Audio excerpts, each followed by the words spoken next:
Dan Wang, welcome to the Remnant. So, what's your Hi, book about? Kevin. My book called Breakneck is Breakneck: China's Quest to Engineer the Future. Is an exploration of spending 6 years in China between 2017 to 2023, feeling like I witnessed quite a lot of interesting events from Donald Trump's first trade war to the growing repression and consolidation of power under Xi Jinping, as well as new technological breakthroughs out of China, all culminating with zero COVID, all 3 years, which I lived through in China from beginning of the Wuhan outbreak all the way down to the collapse when I was living in China in the end of 2022. And I try to come up with a new framework for thinking about the US and China that goes beyond these political science terms like socialist or capitalist or neoliberal, whatever that means to describe these two big countries. And fundamentally, I try to come up with a new framework of the engineering state as well as the lawyerly society to describe both of these countries. What were you doing in China to start with? I was working at an investment research firm called Gofcal Dragonomics to work as a technology analyst. So we are a US and Hong Kong based firm in which I went to China mostly to study China's growing technological capabilities as represented by Made in China 2025. So I'd been working in Silicon Valley in 2016 and feeling like it was a little bit unambitious and boring to be thinking so much about consumer internet platforms, and cryptocurrencies were really blowing up at the time. And what the Chinese were promising to do was to build electric vehicle batteries, ultra high voltage transmission, memory chips, everything else. And so I was really excited to spend a little bit of time studying that. And so I was in China looking at all of these big technological efforts, writing research notes for financial clients that were mostly pensions, endowments, hedge funds in the US, and then really trying to grapple with what the US and China represented. Hmm. For those of you, by the way, who are wondering about buying this book, there's a blurb on the cover from Tyler Cowen saying that it's not only the best book about China he's read in a while, it may be the best book of the year, which is very high praise from someone whose opinions I respect. I was just thinking when I saw that, my last book also had a blurb from a famous economist on the cover. It was from Paul Krugman, and it said Hmm. truly reprehensible. So Right. rather different quality of blurbs. I was intrigued by your framing of the relationship between the engineering state and the lawyerly society.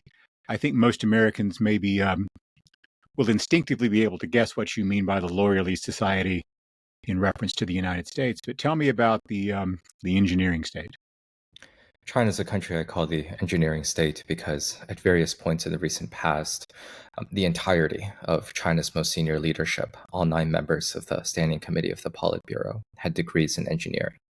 And this is engineering of a very Soviet sort. They were mechanical engineers, electrical engineers, thermal engineers. And so in 2002, with the start of the prior administration, the General Secretary Hu Jintao, who preceded Xi Jinping, all 9 members of the Standing Committee had degrees in engineering. And the issue with engineers is that they build a ton of shit, whether that's roads or bridges or highways or hyperscalers or homes, coal plants, whatever you name it, they are able to build it. They also treat building another monumental big project as absolutely the answer to all of their problems. So anytime the economy trembles, they are going to be able to announce a giant stimulus package focused on building yet more roads and bridges and highways. And I think a lot of the physical dynamism, which we can get into, is pretty good. The fundamental problem with China is that they're also social engineers. So I spent a lot of time thinking about the one-child policy as well as zero COVID, in which they treat society as just another building material to be torn down and remolded as they wish. And so I think the idea of the engineering state is to move us beyond these dull, static terms like socialist or autocratic to really try to present this idea that they treat the physical environment as an engineering exercise, they treat the economy as an engineering exercise, and they also treat people in society as yet another engineering exercise. Mm. I was particularly interested in that in relation to China's handling of the COVID epidemic. I am, and you've probably noticed this as well, it's just a shocking number of Americans who pronounce themselves having been sort of radicalized by their experience with COVID. It really changed a lot of people's views about politics and their place in society, their relationship to governance, how much they trust institutions, those sorts of things. And that, of course, was in the relatively liberal United States. China took a much heavier-handed approach, and but produced, I think, judging from your book anyway, and the stories you tell, in many ways, some similar outcomes, where you see some very, very angry protests, some very confrontational attitudes of a sort that we don't certainly hear reported about much from China in the West, although I understand that they do happen from time to time.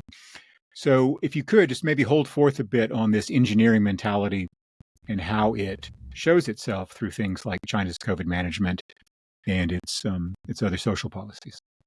Yeah, I think I understand zero COVID as existing between, let's say, three acts and a grand collapse in over the 3 years in China, and the engineering state was very, very central to the management of zero COVID.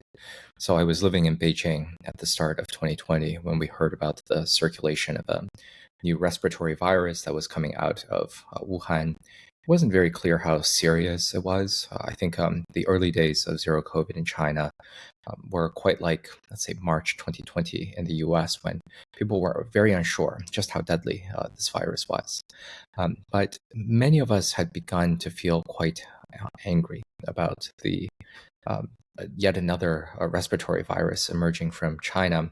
This is the second one in 20 years. The first one was SARS in 2003.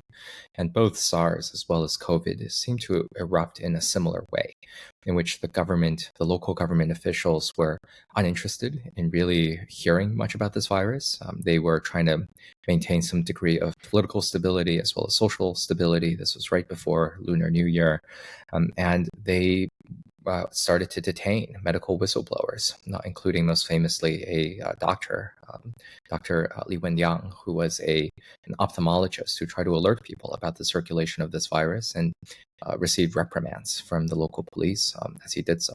And so the first act of zero COVID was tremendous anger at how the government had suppressed a lot of bad news. And I think there was a bit of a sense externally outside of China that China was facing some sort of a, quote, Chernobyl moment in which a natural disaster or some sort of a disaster triggered the political downfall of the regime. And then there was a long second act of COVID in which COVID spread beyond Wuhan and went global. And Chinese people, including all the people that I knew around me in Beijing, decided that, well, China's government management actually doesn't look so bad. Take a look at how Donald Trump's America was managing zero COVID, in which management might have been a polite word to describe what the U.S. was doing at the time. The U.S. didn't do it well. The Europeans did not do it well. And far from being a Chernobyl moment, it seemed like this was actually somewhat of a demonstration of the strengths of the authoritarian regime. So I remember walking around Beijing in March and April of 2020, seeing the streets come back to life, seeing the restaurants starting to reopen. There was no transmission of the virus, in part because of the engineering state's tactics, which was to close all of the borders, test a lot of people entering the country, taking people who did test positive for the virus out of their homes into centralized quarantine facilities like stadiums as well as convention centers, so that they wouldn't infect the rest of their household, and doing a lot of contact tracing.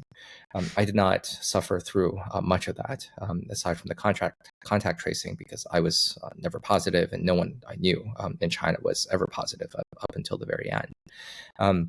But that seemed like a pretty good system of management all the way through 2021 and 2022, when Delta waves of the virus hit India really hard, and China was still pretty unaffected.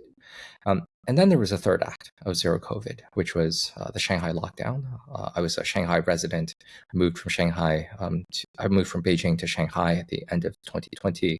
And the third act of zero COVID was the Omicron variant of the virus, which is much more transmissible. The tools of the engineering state proved inadequate to really tamp down the virus, and China attempted what was probably the most ambitious lockdown ever attempted in the history of humanity, in which China's largest city, Shanghai, 25 million people, were unable to step foot outside of their apartment compounds over the course of 10 weeks in the spring of 2022.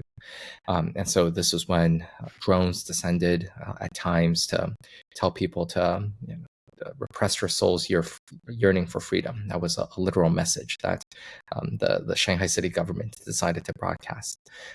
Police patrolled the streets, making sure that nobody was exiting from their apartment compounds. And that induced tremendous misery among residents of Shanghai. I knew plenty of families in which the parents decided to go hungry in order to save food for their kids, in part because the logistical system for food delivery had completely broken down. The city laid no plans for delivering groceries and food for most of the people, because that was a pretty unexpected lockdown that was ordered by Beijing rather than carried out by Shanghai officials. And so all of that persisted throughout the rest of 2022. Other cities were also hit with the Omicron variant of the virus. And then at the very end of 2022, after some pretty extraordinary protests, in which youths in Shanghai started chanting on one particular street, down with the Communist Party, down with Xi Jinping, something I never expected to see because of the capabilities of the security state. All of that prompted the Xi Jinping to, I think, throw up his hands and give up on trying to enforce zero COVID. And so the great denouement of the 3 acts of zero COVID was when zero COVID became total COVID. I caught COVID in Shanghai at the very end of 2022 in December, along with everyone else in Shanghai. I had a pretty light case, but many people suffered pretty tremendously throughout the collapse of the zero COVID. And the engineering state, I think, these were a bunch of engineers who really held on tight to this policy, decided that they didn't want to let go. And then at the very end, when this whole system proved untenable, they swerved really hard and then completely gave up. And so I think that also speaks to the tendency of engineers to not sufficiently course correct, not really feeling like they are able to adopt a new paradigm, and that was my experience of zero COVID in China. It's amazing the things you can do with a single party police state. Sure. You can try some really ambitious and unusual experiments and see what happens.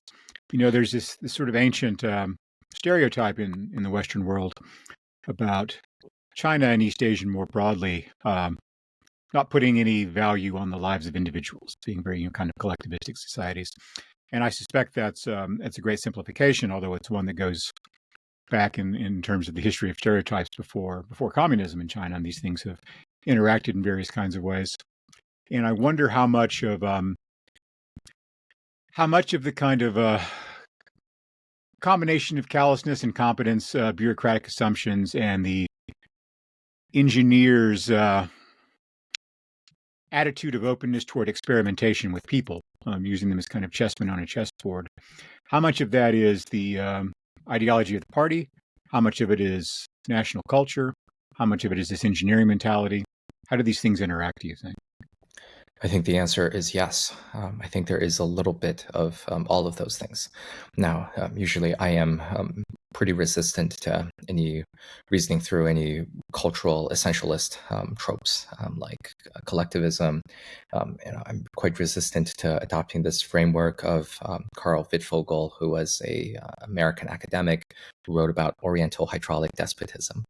Really nice phrase. Great name for a band. A great name for a band. Maybe you and I should start that one. I don't think I should be in that band.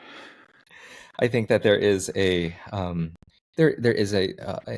grain of there's a hint of truth with some of these aspects of thinking through how it was not just the Chinese that really attempted to hold on tight to zero COVID. The rest of East Asia did as well. So we saw quite a lot of policies that resembled China's from Japan, South Korea, and Taiwan. And in some ways, the COVID control outcomes were much better tolerated by these other neighboring East Asian neighbors. But I think there was something very strange with how tightly Xi Jinping held on to zero COVID, and also being super resistant towards using vaccinations towards confronting the virus. There was a lot of coercion to make people do daily testing, and this wasn't self-testing. You had to go downstairs and have your noses or throats swabbed by the nurses sent out by the city. And it was very strange that they didn't, at the same time, just give people a shot against the virus. But I'm curious to hear how you reflect on this experience, Kevin. You identify yourself as having been radicalized by zero COVID in America. How does all this make you feel about, if you might have been living in China? I wouldn't say that would be my case personally. It's something I've heard from a lot of people. I've heard people say that. Actually, I didn't find the COVID experience really all that traumatic. Where were you? I was in Dallas, and I'm basically a misanthrope who doesn't leave the house very much anyway. So it didn't seem that disruptive to me. In fact, I remember early in the sort of lockdown period, I sent a note to George Will, who I correspond with from time to time, and I asked him how he was doing with this, and his answer was, I've been practicing social distancing for about 75 years now, and I'm getting pretty good at it. But it's a lot of other people, I think, though, have experienced this as a very kind of traumatic and radicalizing thing.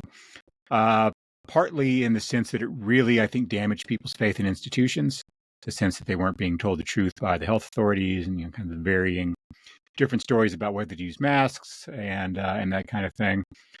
Also, I think the experience of people being told that you can't do ordinary social things, but then we're going to make different recommendations for people going to Black Lives Matter protests, I think really just undermined a lot of people's faith in the neutrality of these institutions. And that's a big change in American culture and American history from the post-war era, I think, when that kind of, capital S scientific expertise was at really the apex of its prestige in history. And there was this real sense in the 1950s and 1960s, the moon landing and all that stuff, that we were going to be able to apply science to complicated social problems in a rigorous and disinterested kind of way. I think that was really part of the kind of American social faith for a long time. And it survived even into that era a little bit, I think, although it was somewhat attenuated already by that point. But I don't think it survived COVID. And I think that'll be one of the big things that'll be the legacy of that episode. Mm-hmm. On an unrelated subject, unrelated from COVID anyway, I wanted to get your read on something. I am by no means an expert on China or things Chinese related, although I did have a piece on China this week, oddly enough, which is not something I write about a lot. A name that comes up in your book a lot, no surprise, is Deng Xiaoping. And how should we think about him as a historical figure? He seems to me to be someone whose consequence in history is not very much appreciated in the West. I think to most Americans, he's just, if they know the name at all, it's, one Chinese leader between Mao and Xi Jinping, and it's kind of a long list of interchangeable characters. Mm-hmm. But he seems to me to be an enormously consequential figure, not just for China, but kind of for world history, given China's increasing impact, not only on its region, but on the entire world.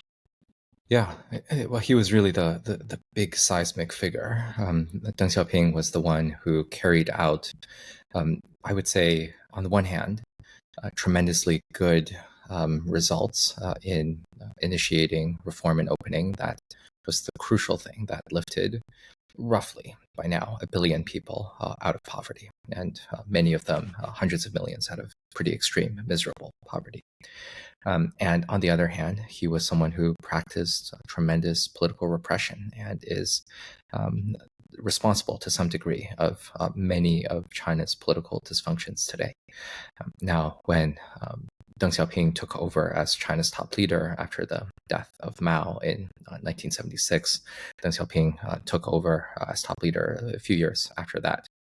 He made this judgment that Mao was 7 parts good and 3 parts bad. And so the 7-3 formula has governed a lot of the official historical records of how to assess Mao.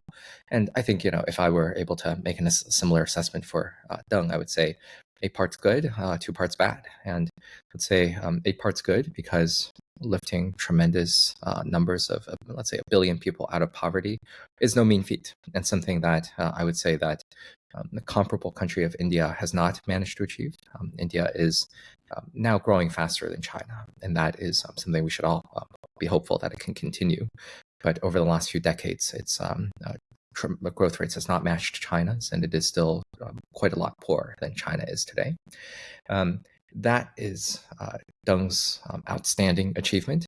But there were several bad things tremendously bad things that Deng had carried out. I think most notoriously, Deng was the prime mover in the Tiananmen crackdown. I think a lot about the 1980s of China, in which people started to really liberalize under the first decade of Deng's rule. People were reading Western newspapers. People were listening to rock and roll. People were, really starting to understand how much China had fallen behind the West, how much it had fallen behind even its near neighbors like Japan, South Korea, and Taiwan. And there was tremendous open discussion about where the country should go and what should be the Communist Party's role in all of this. And for a while, Deng tolerated to some extent political debate until all of that came to a heartbreaking end in June 1989 when tanks rolled into Beijing. And so Deng was ultimately a political conservative who forestalled China's political reform. And to the extent that we have political dysfunctions under Xi Jinping today, questions of succession planning, questions of how much to allow free debate within the party as well as outside of society. All of that was decisively resolved by Deng in a conservative direction. And I spend a lot of time now thinking also about the one-child policy in China. Over the 35 years, China, according to its own official statistics, between 1980 to 2015, China carried out over 300 million abortions, over 100 million sterilizations. And the one-child policy is something I describe as a campaign of rural terror that was carried out against overwhelmingly female bodies throughout the countryside. And this was also a policy that Deng Xiaoping oversaw. And so Deng was terribly cruel towards his rivals inside the party. By one historian's account, a party historian, he was one half of a Mao. Mao really tortured his enemies, but Deng was not that much nicer. He was not very good at succession planning. He got rid of basically 2 of his designated successors. Mao was something that got rid of something like 4 of his designated successors. And, there are many of us who wish that China could be a little bit more tolerant of debate than it is. And in part, that is because Deng stifled a lot of debate. You mentioned a comparison between China and India, and that one suggested itself to me as well.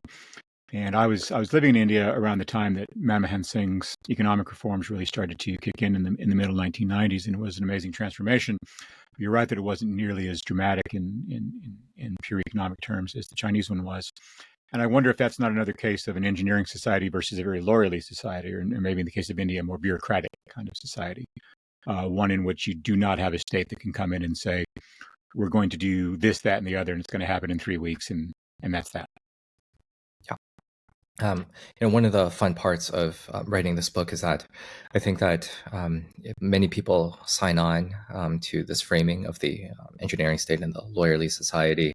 And I think that many people have asked whether something like the United Kingdom is a variant of the lawyerly society. And plenty of people have popped up to ask what sort of society is India.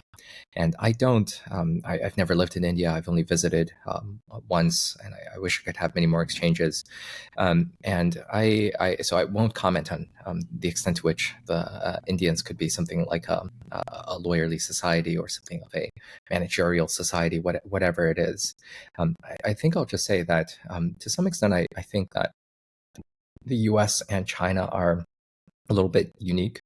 The political scientist Edward Luttwak came up with this term, great power autism. If you're a superpower, you really are super literal minded and focus on one thing. And I feel like if you are a more reasonably sized country like Canada, where I'm from, or let's say um, uh, Germany, there is a little bit less capture by a single class of people, by a single element of elites, and to some extent that makes all of these other countries a little bit more reasonable. On the other hand, maybe the U.S. and China are superpowers in part because they are so focused and specialized. Yeah. When you were writing about the paperwork and bureaucracy that women would have to go through to get permission to have a child during the one child era, I couldn't help but think of some stuff you mentioned elsewhere in the book, and that I was thinking about in terms of Ezra Klein's recent work, which is I guess the way you put it is that lawyers have a lot of tools for stopping things from getting built. Yeah. And obviously, it's an imperfect comparison to talk about having children versus being able to build houses, but it is a similar kind of bureaucratic mentality. And I wonder if you think there are any lessons for the United States in that, where we do have trouble doing some of these things. And it's a really interesting comparison. You just mentioned in passing that the Chinese government for years has wanted to enact a property tax in order to raise more revenue, but it's having trouble doing that because it's politically a very difficult thing to do. Now, we Americans who really only know about China from what we read in the newspaper are always surprised when we come across the idea of political limits on the Chinese government. You think he can do what he wants to do, right? It's an authoritarian, autocratic police state, but of course there is ultimately a kind of accountability there, and so it shows itself both in these big things and these little things, and some interesting tensions. You mentioned this region that's very poor, with all these miraculous, wondrous bridges that people come to see, but the average income is still $8,000. It's a very, very poor place. So I wonder if you could talk a little bit about some of those tensions between what our expectations are of what can be done in both countries versus what the reality looks like. Yeah.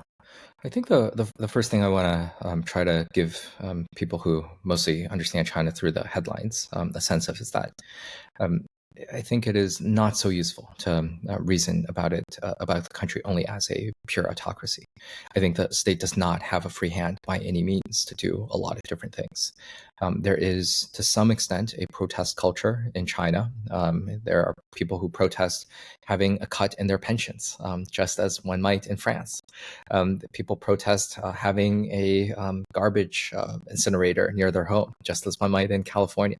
And sometimes these protests do resolve in favor of the protesters, and they have not completely crushed all dissent. And I think the party is smart enough to know that it needs to have a few measures of accountability because it needs to do not ultimately what people expect it to do.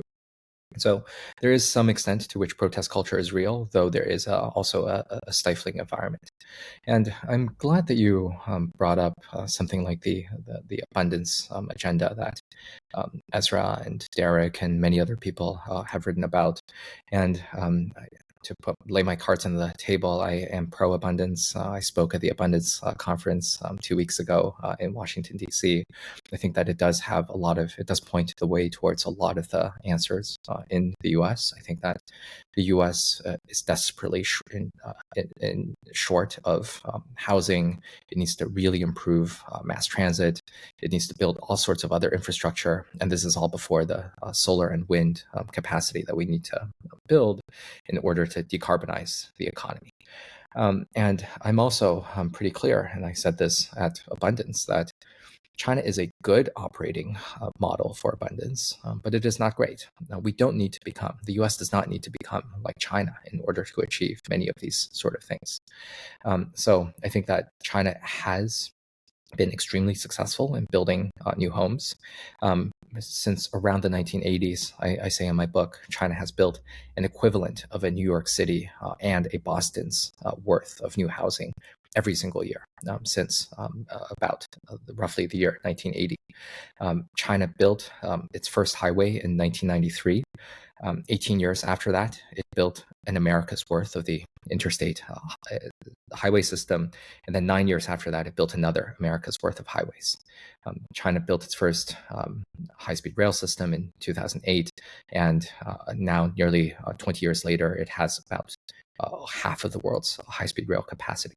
China has a very robust manufacturing base, which is able to build, masks and cotton swabs in an emergency, as well as now very sophisticated, all sorts of high-end goods, such that I really believe that made in China is now a sign of quality in the way that made in Japan might be a sign of quality. Contrast that with the United States, where apex manufacturers like Boeing and Intel and Detroit and Tesla have all run into pretty severe problems.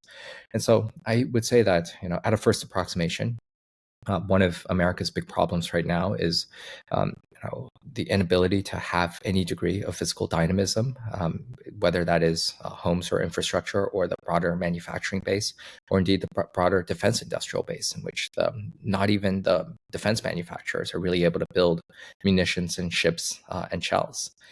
Whereas China, at a first approximation, has managed to achieve all of these things splendidly, and it might point to some good aspects that the U.S. should study.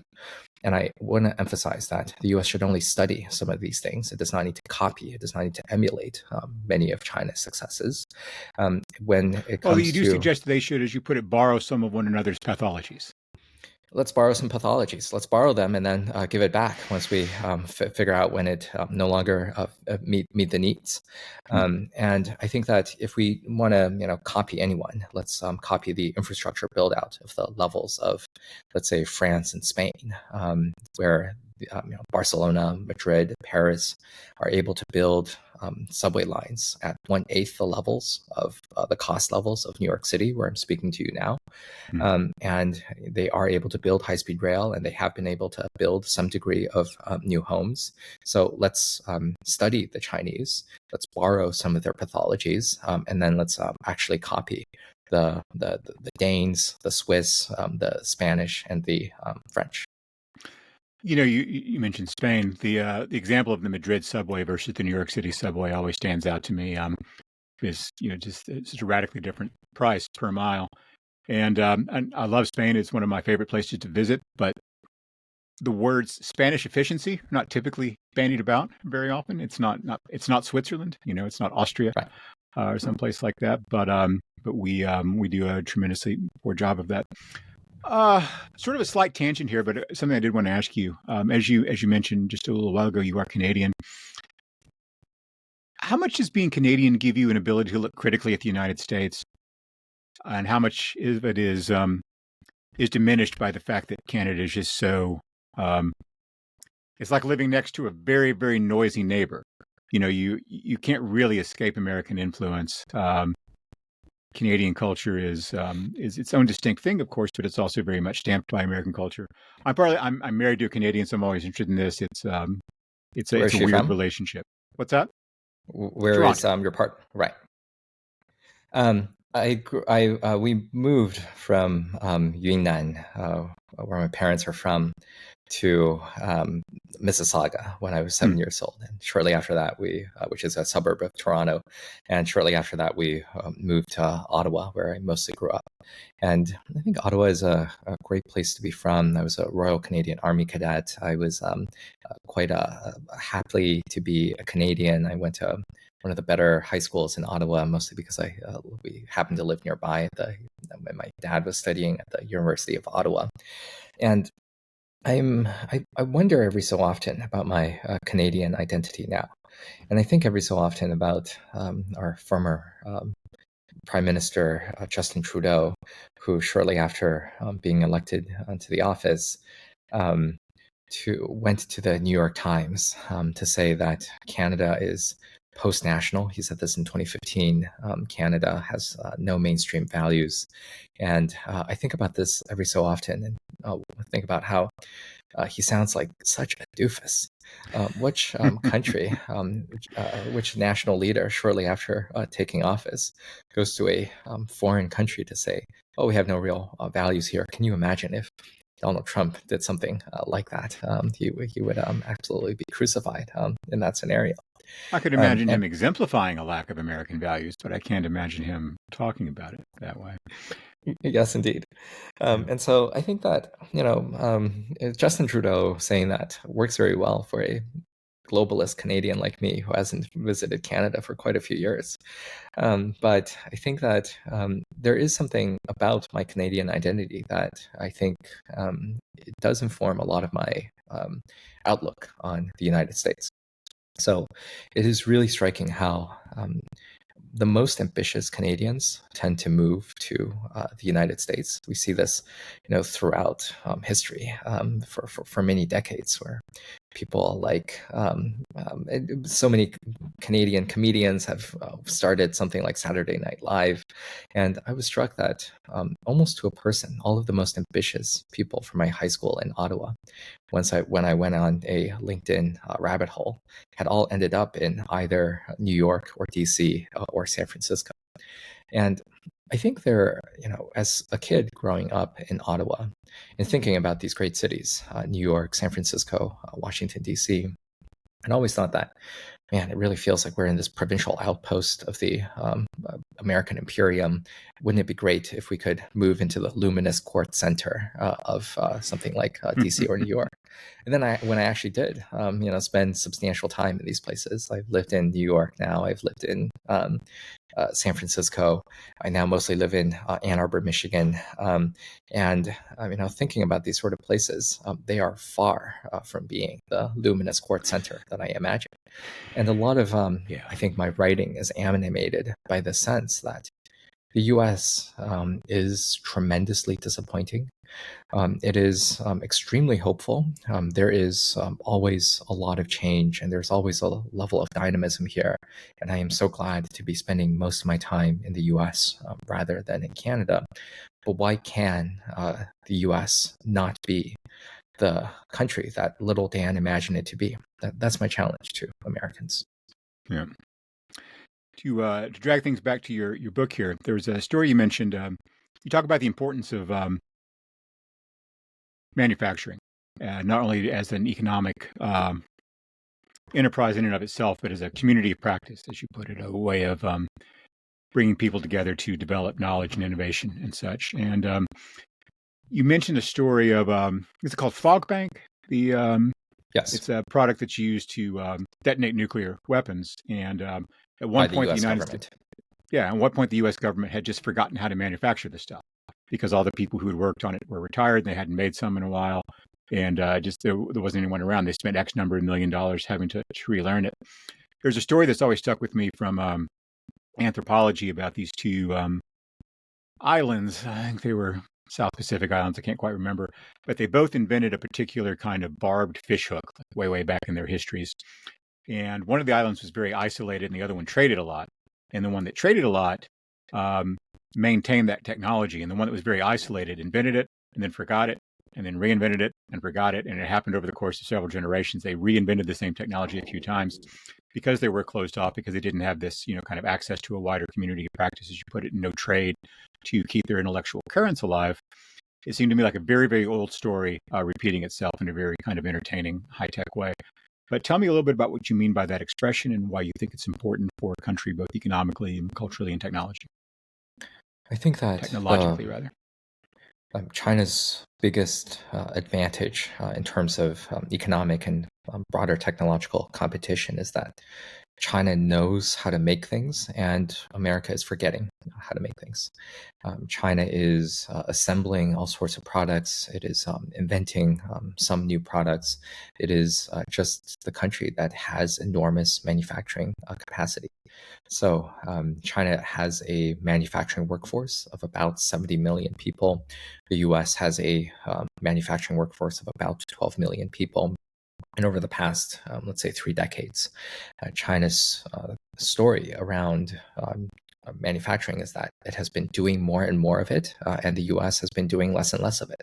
And that's no accident, because starting in the late 80s and accelerating throughout the 1990s, a lot of American manufacturers decided to relocate their manufacturing lines over to China to take advantage of lower wages there and less environmental regulations there. And China has just been extremely welcoming of foreign manufacturers, teaching its workers to make the best products in the world. Unlike Japan, which really was a closed market and suffered to some extent these South Pacific island problems of Galapagos problems, where Japanese products were increasingly unmoored from the global standards of the rest of the world. China has been much, much more open and most spectacularly represented by two companies. One is Apple making a lot of iPhones as well as iPods in Shenzhen in the 2000s. And then another is Elon Musk's Tesla, whose gigafactory in Shanghai is really pumping out a lot of electric vehicles. And so China has welcomed managerial expertise from abroad. It recognized that it was super behind and that to catch up, it shouldn't try to go it alone. It really try to increase involvement from Western firms. And this is now really striking to me that because what we have right now is reshoring with Donald Trump characteristics. And let's take a look at how that has been going. Since Liberation Day in April, the US has lost around 40,000 manufacturing jobs. Manufacturing activity has contracted over the last 6 months in the US. And I think this is not the right way to try to reindustrialize. The tariffs have been increasing in the US, and China never really had relied on tariffs really to industrialize itself. Most of its barriers were non-tariff in nature. But right now we have a president who is pretty intent on making the US a great technological power by cutting funding to scientific agencies like the NSF and the NIH, trying to cripple American universities. As someone married to an academic at the University of Michigan, as someone who's a fellow, research fellow at the Hoover Institution, I absolutely see there are 1,000,001 problems in American academia, but somehow crippling Harvard and Columbia, I think, is not the way to make America a great scientific superpower again. And I think the oddest thing that the U.S. is really trying to do now is, taking a look at these South Korean engineers working in the state of Georgia, trying to industrialize America and building an electric vehicle battery facility for Hyundai there, and then putting them in chains and then treating them poorly and then deporting them. And I cannot imagine that there are a lot of sophisticated companies from Switzerland or Japan or South Korea who are very eager to bring their workers out to the U.S. and having this treatment meted out to them.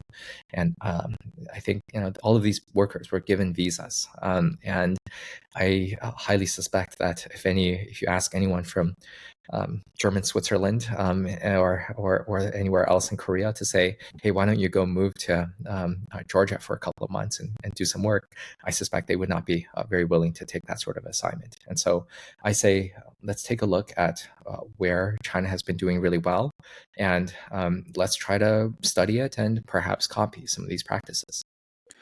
Yeah, it's one of the great tragedies of American kind of public discourse is that it is so hard for people like me to convince my fellow conservatives that our system of higher education is a worthwhile thing, and that if any other country in the world could flip a switch or spend $100 billion and bring such a thing into existence in their countries, they would do it just immediately. Even granted all the asininity and ridiculous that comes out of the gender studies program at Bryn Mawr or whatever, the English department anywhere, English departments I know as an English major are not full of the best people typically. But I think a lot of people underappreciate things like that. The real secret sauce of the American economy in the 1990s was the interaction between the venture capital world and higher education, and the way these things played off of one another and created a real atmosphere of bold innovation that you can't just legislate or engineer into existence. As we get toward the bottom of our conversation here, kind of an open-ended question for you, but one that I've been looking for an answer for a long time. And every time I talk to someone who actually knows something about China, I want them to answer this for me, which is that I think the fundamental problem with U.S. China policy is that neither the American government nor either major political party nor the American people at large know what it is we want from the U.S. Chinese relationship. We know that when a factory closes somewhere and some jobs disappear, and we blame China for that, irrespective of whether China is actually a factor in the decision at all. That's a Chinese thing, as far as we're concerned, even if it's automation or if it's Mexico or some other country or Ireland, where has seen some interesting investment. So as we think through it, and I will mute myself here in a second so that lawnmower in the background is less prominent in the audio. What should the United States want out of its relationship with China, and how should it go about getting it? Yeah, I think that, first of all, I agree with the premise that the US, broadly speaking, between neither the elites nor the masses, have a very clear sense of what it wants. And I don't want to be prescriptive here, especially since as a Canadian, I don't want to be accused of any interference in domestic American politics. But I think there should be a pretty robust debate, at least within the elites, about what the U.S. wants. And I think the challenge with a lot of this is that, even with a single person, we do not know what Donald Trump wants exactly with a lot of these policies. And let's just take the example of the trade war. The first trade war that Donald Trump launched against China starting in 2018. What was the point of these tariffs? Was it a means to decouple from China and essentially cut off trade between the U.S. and China? Was it a means to just raise a lot of revenue for the U.S. Treasury? Was it something like an effort to recouple with China? Because the stated aim of some of these tariffs was to open up China's market so that American firms would have a lot more market access in China's giant market. And even with a single person and a single policy, this shifted day by day, and this shifted between various members of the White House who did not have a very clear sense of objectives. And so, if we can't have clarity on the objectives of even one policy, how are we supposed to have clarity on a suite of policies meant to define a relationship? I think that the Biden administration also did not have anything of a very satisfying answer here. I think the Biden administration did not please the hawks who wanted a more confrontational stance against China. It also did not please the doves who felt that Biden was getting excessively confrontational in some respects and having a disastrous meeting in Alaska, which was televised, in which the two sides were the two sides of the diplomats were yelling at each other. And, they came up with this term managed competition, which is a bit of a mouthful and kind of, still didn't really define the relationship in any sort of a great way.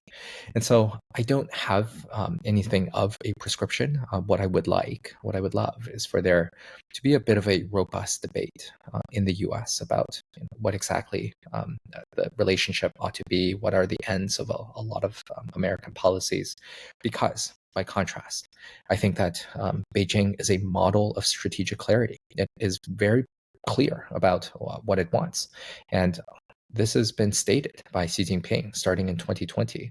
I think that what Xi wants is encapsulated by a policy called dual circulation, in which, on the one hand, it is to make China much more self-sufficient from the rest of the world so that Chinese companies are not at the mercy of the U.S. Department of Commerce, which could deny their access to semiconductors at any point, which is represented by a lot of technology controls, which I've been studying for a while. And on the one hand, it is to make China much more self-sufficient from the rest of the world. And on the other hand, it is to make the rest of the world much more dependent on China, such that the rest of the world is still buying solar photovoltaics as well as electric vehicles from China. And so I think that China is pretty clear in what it wants. I think that this policy is comprehensible. It's to deepen America's dependence on Beijing. And whether or not it works is a different question. All of these policies can always implode, but China has strategic clarity, whereas America's strategic clarity. Dan Wang, author of Breakneck, China's Quest to Engineer the Future.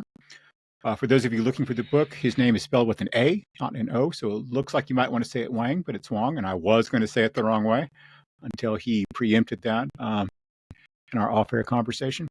Thank you so much for your insights. Good luck with the book. I enjoyed reading it, and I recommend it to everyone. And thank you for your time. Thank you very much, Kevin.